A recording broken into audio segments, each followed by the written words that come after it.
आप देख रहे हैं न्यूज इनसाइडर के साथ प्रोग्राम स्पेशल रिपोर्ट, जिसमें दिन भर की अहम खबरें पहुंचाएंगे आप तक।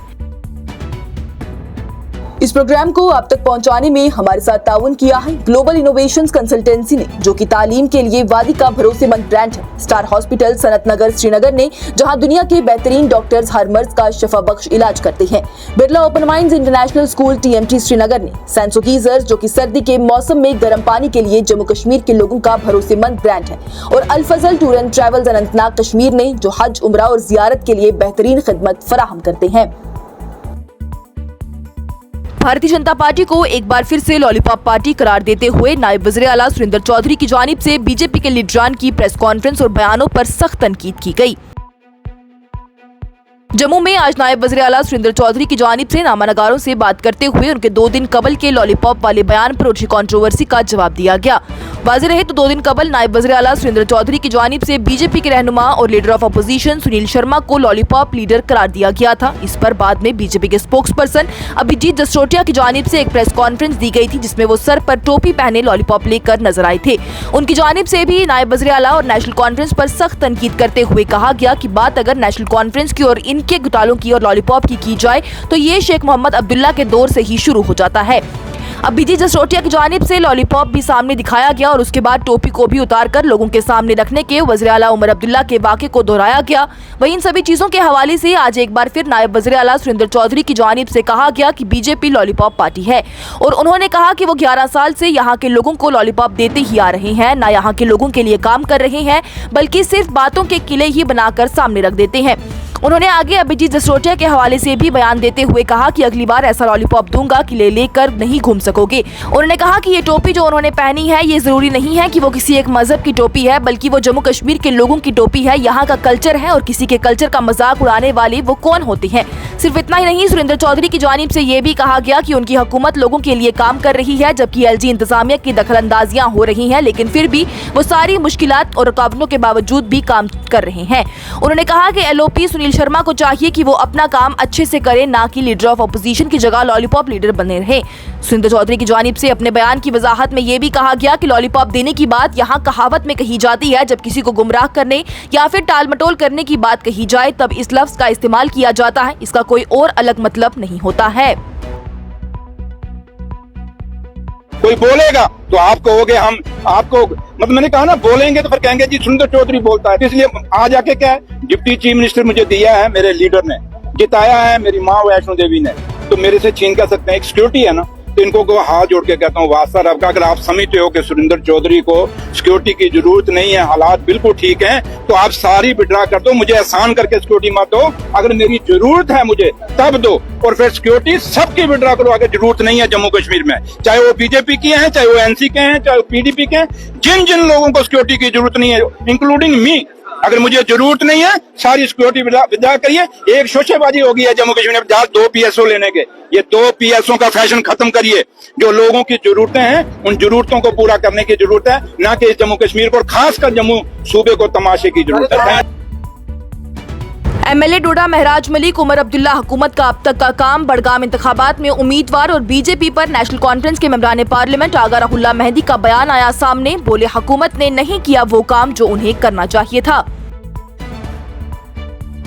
नेशनल कॉन्फ्रेंस के मेंबरान पार्लियामेंट आगा सैयद रुहुल्ला मेहदी की जानिब से हफ्ते के दिन कहा गया कि उमर अब्दुल्ला की क़ियादत वाली हुकूमत ने अपने 1 साल के दौर में सियासी मामलात में वो काम नहीं किया जो कि अवाम की उम्मीदों के मुताबिक था। सहाफियों से बात करते हुए आगा राहुल्ला ने कहा है कि हुकूमत ने सियासी मोर्चे पर वो नहीं किया है जो कि पिछले 1 साल में उन्हें करना चाहिए था। हुकूमत का मकसद मुझे खुश करना नहीं होना चाहिए, बल्कि अवाम की बात सुननी चाहिए और उनके मसाइल हल करने चाहिए। बड़गाम बाईपोल्स के हवाले से पूछे गए सवाल पर आगा राहुल्ला ने कहा कि वो तभी अपनी राय देंगे जब पार्टी रस्मी तौर पर अपने उम्मीदवार का ऐलान कर देगी। उन्होंने कहा, मैं पहले ही पार्टी की आदत को बता चुका हूं कि बड़गाम के लोग आखिर क्या चाहते हैं। आगा राहुल्ला ने वज़ीर आला उमर अब्दुल्ला और असेंबली स्पीकर से भी अपील की है कि वो महराज मलिक पर लगाए गए PS6 को तुरंत खत्म करें ताकि वो आने वाले असेंबली सेशन में शिरकत कर सकें। भारतीय जनता पार्टी पर तनकीद करते हुए आगा राहुल्ला ने कहा है कि बीजेपी का इरादा कश्मीरियों के छीने गए हकूक वापस देने का बिल्कुल नहीं है। उन्होंने बयान में कहा कि बीजेपी ने जो हक हमसे छीने हैं उन्हें वापस करने का उनका कोई भी इरादा नहीं है।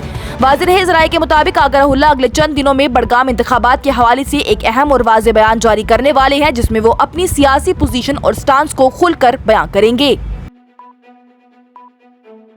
कारकर्दगी से आप खुश हैं जो आपकी पार्टी काम कर रही है? कारकर्दगी से मुझे खुश नहीं करना है, वो लोगों को खुश करना है। अगर लोग राज़ी हो तो मैं राज़ी हूँ। अगर लोग सवाल करते तो उन सवालों को संजीदगी से सुनना चाहिए और फ़िक्र करनी चाहिए कि कहाँ पे कोताही हुई है। तो जैसा कि लगता है अभी 1 साल पूरा होने को है कि जितना कुछ पॉलिटिकल फ्रंट पे करने की ज़रूरत थी वो सब कुछ नहीं हुआ।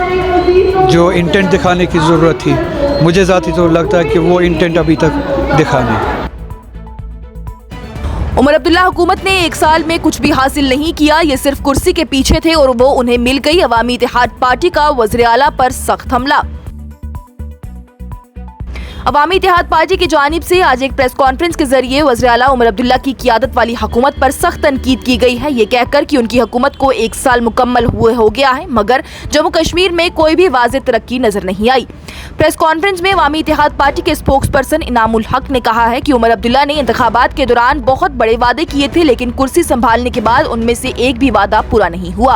उन्होंने कहा कि इंतखाबात के वक्त उमर साहब ने कहा था कि वो स्टेटहुड और आर्टिकल 370 को बहाल करेंगे, लेकिन उन्होंने अपने फायदे के लिए सब भुला दिया। उनकी जानिब से आगे कहा गया कि हमने पहले ही कहा था कि जब तक दिल्ली स्टेटहुड वापस नहीं करती हम इंतखाबात नहीं लड़ेंगे, लेकिन उमर अब्दुल्ला सिर्फ कुर्सी के पीछे थे और वो उन्हें मिल गई। इनामुल हक ने सरकार से सवाल किया है क्या कभी किसी वज़ीर आला ने मुखालिफ जमातों के साथ बैठकर स्टेटहुड की बहाली पर बात की है। उनका ये कहना था कि आज तक उमर साहब ने सियासी कायदीन के बारे में कोई बात नहीं की, ना ही उन जवानों के बारे में कोई भी बात की है जो अभी भी जेलों में बंद हैं। क्या उनका इरादा है कि ये जवान अपनी जिंदगी जेल में ही गुजार दे? कोई PSA के खिलाफ बिल क्यों नहीं लाया जाता? कोई बात क्यों नहीं करता है? उनकी जानिब से सवाल किए गए हैं। अवामी इत्तेहाद पार्टी की जानिब से उनके स्पोक्स पर्सन की जानिब से ये भी कहा गया है कि हुकूमत की अच्छी गवर्नेंस के दावे सिर्फ कागज तक ही महदूद रहे, जमीन पर हालात पहले जैसे ही हैं। उन्होंने कहा कि अपने हाथ दिल पर रखकर सोचिए, अभी भी लोग इंजीनियर रशीद को याद करते हैं। इनामुल हक की जानिब से आगे कहा गया कि अवामी इत्तेहाद पार्टी हुकूमत को उसके अधूरे वादे और लोगों के मसाइल के हल में कमी पर भी जिम्मेदार ठहराती है। पार्टी ने वाज़ेह किया है कि वो अवाम के हक और इंसाफ के लिए अपनी आवाज बुलंद करते रहेंगे, चाहे कोई भी हुकूमत में क्यों ना हो। उमर साहब ने जब इलेक्शन लड़ना था उन्होंने मना किया। उन्होंने ये रीज़न दिया था कि ये इलेक्शन म्यूनिसिपैलिटी के इलेक्शन के बराबर होंगे, इसमें यूटी के चीफ मिनिस्टर के पास कोई पावर नहीं होगा। उनको ये माइंड में था। फिर उन्होंने पहले दूरी इख्तियार की, फिर जब उनको हार मिली इंजीनियर रशीद से बारामूला में, फिर जाके उनको घर में ख्याल आया कि क्यों ना कम से कम चीफ मिनिस्टर ही बने ताकि इख्तियार वापस आए। वो चीफ मिनिस्टर बने। उमर साहब को बिल्कुल पता था मैं कौन सा किस म्यूनिसिपैलिटी का चीफ मिनिस्टर बनने के लिए तैयार हूँ। अगर उनको पता था कि मैं चीफ मिनिस्टर म्यूनिसिपैलिटी का बनने के लिए हूँ तो उन्होंने ये प्रॉमिसेस क्यों किए? उनको पहले ही कहना था कि फिलहाल कोई प्रॉमिस नहीं होगा जब तक स्टेटहुड नहीं आएगा, क्योंकि मैं म्यूनिसिपैलिटी का चीफ मिनिस्टर बनने जा रहा हूँ। अब जब उसने खुद ही एक्सेप्ट किया था चीफ मिनिस्टर बनने के लिए और प्रॉमिसेस भी किया, दैट मीन्स उमर साहब इतने कॉन्फिडेंट थे और श्योर थे कि वो हर मसले का हल करेंगे। वो बता दे 1 साल होने के बाद उन्होंने क्या किया। Thank you. 5 साल से सर्विस करने वाले JKS अफसरान पर भी अभी प्रोबेशन पीरियड शामिल है। MLA वहीद पर्रा की जानिब से मामले को आगे लाते हुए हुकूमत से किए गए सवाल। पीपल्स डेमोक्रेटिक पार्टी के रहनुमा और MLA पुलवामा वहीदुर रहमान पर्रा की जानिब से जम्मू और कश्मीर के इंतजामिया निज़ाम पर सख्त तनकीद करते हुए कहा गया है कि JKS अफसरान के साल 2019 बैच को अब तक कंफर्म क्यों नहीं किया गया, जबकि उनकी सर्विस को 5 साल मुकम्मल हो चुके हैं, जो कि SRO 386 के मुताबिक तक 4 साल के प्रोबेशन दौर से ज्यादा है। वहीदुर रहमान पर्रा की जानिब से सोशल मीडिया प्लेटफॉर्म X पर लिखे गए कि हुकूमत की लापरवाही और बेअमली की वजह से इन अफसरान का मुस्तकबिल अधूरा पड़ा है। उन्होंने कहा कि 5 साल से सर्विस में होने के बावजूद भी ये अफसर अब तक प्रोबेशन पर है। SRO 386 के मुताबिक उनका प्रोबेशन सिर्फ 4 साल का था, मगर हुकूमत ने उन्हें कंफर्म ही नहीं किया। इसमें उन अफसरान का कोई भी कसूर नहीं है, क्योंकि हुकूमत ने अब तक जरूरी डिपार्टमेंटल इम्तिहान ही नहीं करवाए। पर्रा की जानिब से कहा गया कि हता के CAT जम्मू बेंच ने भी हुकूमत को इन अफसरान को कंफर्म करने का हुक्म दिया है, लेकिन उस पर अब तक अमल नहीं किया गया। उनकी जानिब से बयान में कहा गया कि ज़ाहिरी कवानीन और अदालत के वाज़ेह हुक्म के बावजूद भी हुकूमत चुप है। ये अफसर ईमानदारी से काम कर रहे हैं, लेकिन उनके साथ नाइंसाफी हो रही है।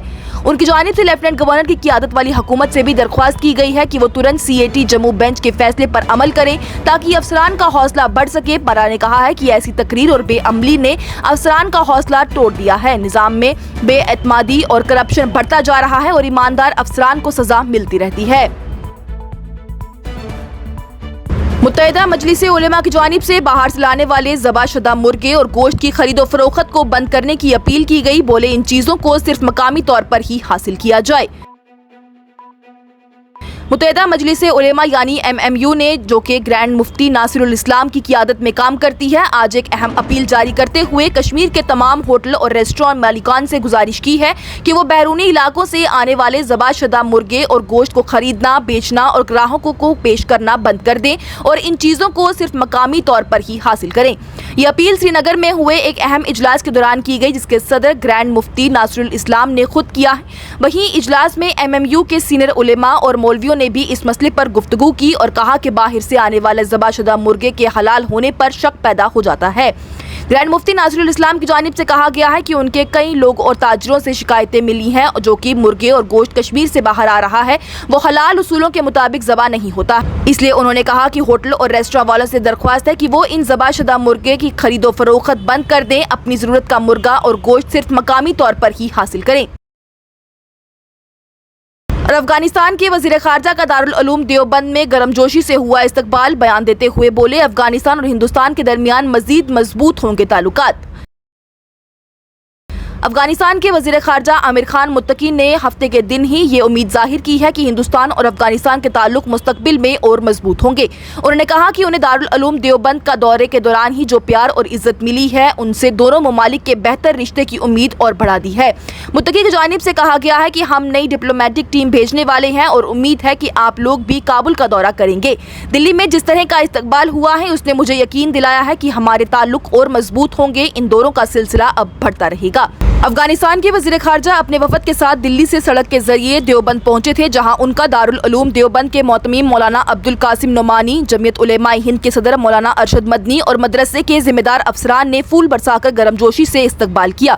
दारुल उलूम के अंदर 100 तलबा और मकामी लोग मुत्तकी का दीदार करने और हाथ मिलाने के लिए उमड़ पड़े, मगर सिक्योरिटी अफसरान ने उन्हें रोक दिया। मुत्तकी ने मीडिया से बातचीत करते हुए कहा कि मैं यहाँ के लोगों का दिल से शुक्रिया अदा करता हूँ। जो मोहब्बत और इज्जत मिली वो हमारे दोनों ममालिक का ताल्लुक मजीद मजबूत कर देगी।